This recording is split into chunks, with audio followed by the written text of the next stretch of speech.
राधे राधे, जय श्री कृष्णा। छठ पूजा व्रत कथा।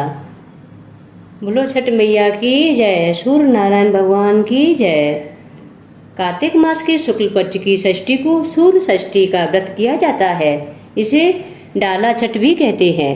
पुत्र होने पर यह व्रत किया जाता है। इस दिन सूर्य देवता का विशेष महत्व है। इस व्रत को करने वाली स्त्रियां धन्य धान्य, पति, पुत्र तथा सुख समृद्धि से परिपूर्ण रहती हैं। यह व्रत बड़े नियम तथा निष्ठा से किया जाता है। इसमें 3 दिन के कठोर उपवास का विधान है। इस व्रत को करने वाली स्त्रियों को पंचमी को एक बार नमक रहित भोजन करना पड़ता है।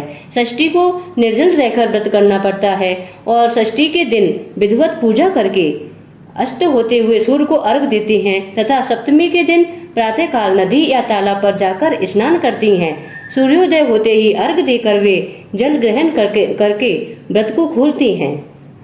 मान्यता है कि छठ देवी सूर्य देव की बहन है और उन्हीं को प्रसन्न करने के लिए जीवन के महत्वपूर्ण अवयवों में सूर्य और जल की महत्ता को मानते हुए इन्हें साक्षी मानकर भगवान सूर्य की आराधना तथा उनको धन्यवाद करके माँ गंगा, यमुना या किसी भी पवित्र नदी या पोखर के किनारे यह पूजा की जाती है।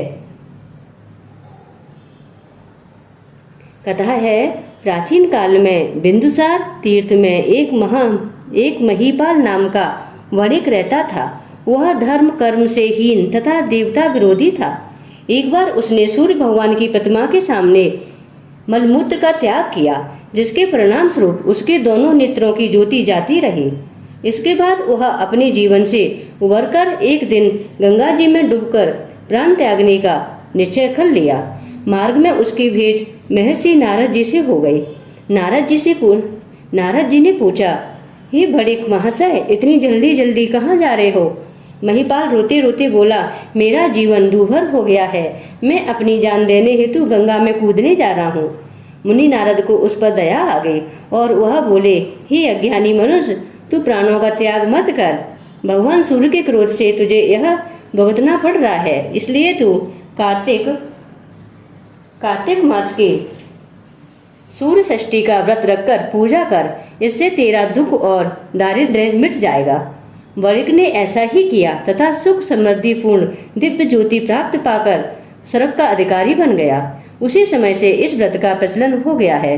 बोलो सूर्य नारायण भगवान की जय, छठ मैया की जय। दूसरी कथा। एक वृद्धा के कोई संतान नहीं थी। कार्तिक शुक्ल पक्ष की षष्ठी के दिन उसने संकल्प किया कि यदि उसके पुत्र होगा तो वह इस व्रत को करेगी। सूर्य भगवान की कृपा से वह पुत्रवती हो गई, किंतु उसने व्रत नहीं किया। युवा होने पर लड़के का विवाह हो गया। विवाह से लौटते हुए वर वधू ने एक वन में डेरा डाल लिया।